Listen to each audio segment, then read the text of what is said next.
Are tinctures enough to stop a hemorrhage? No, and I'll tell you why. And this is a really scientific reason. This is not opinion. And everyone can go on this reasoning with me. So, tinctures are powerful medicine. We take the plant and we distill it in alcohol. And then that alcohol carries many of the phytonutrients and the plant bioflavonoids and the various medicinal qualities of the plant are carried now in that potent alcohol preservative. And it is powerful medicine, but it does not work on a time frame.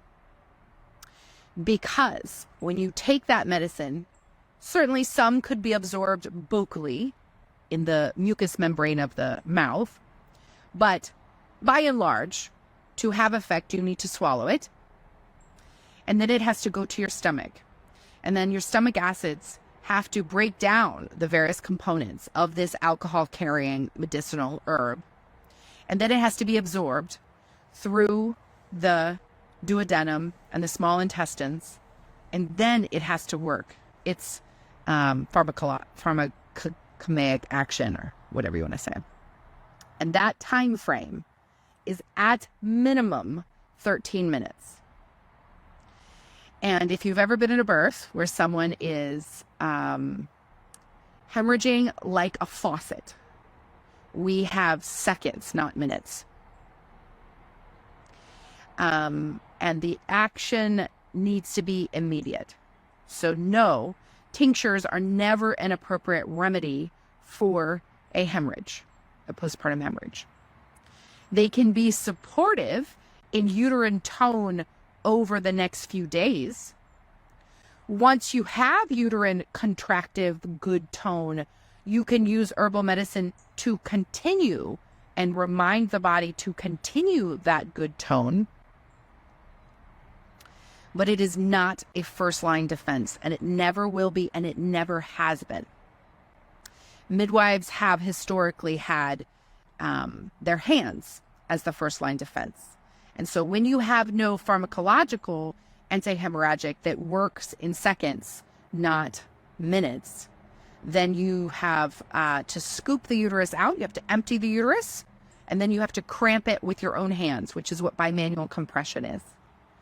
And so if you want to carry only herbal medicine for hemorrhage, then you have to be prepared to have your hands in a lot of uteruses. And of course, the hemorrhage rate is dependent upon a lot of things: the history of hemorrhage, the resourcedness of the body, their nutrient, core nutrient levels, the amount of fear present in the space, size of the baby, location of the placenta. A lot of reasons, right? A lot of reasons why we might experience hemorrhage rate. But in a really high-resourced environment, the hemorrhage rate without risk factors is standardly about 5%. About 5% of people without risk factors in a high-resource environment hemorrhage. But in a low-resource environment, where we have maybe generations of some food scarcity or some generations of plenty of food in the macro sense, but missing micronutrients, the hemorrhage rate can be as much as 50%. And so in high-resourced America, in the bougie circles that oftentimes choose home birth, we don't get to see the real risk enough, so we don't understand. And we oftentimes see a correlation and causation that don't make sense or that aren't real. So we have someone who's bleeding a little bit, we give them a uterine astringent, their bleeding stops, and they proceed normally. And we erroneously believe, oh, this hemorrhage herb stopped the bleeding. No, physiologic birth stopped the bleeding. The process by which birth is supposed to happen in a well-resourced person happened. The herbs are really a side note. But once you go to low-resource environments and you see the rate of hemorrhage that I'm talking about, 50%, then you really understand how important your physical tools, your hands are, and how vitally life-saving the pharmaceutical antihemorrhagics that have been developed are. And so,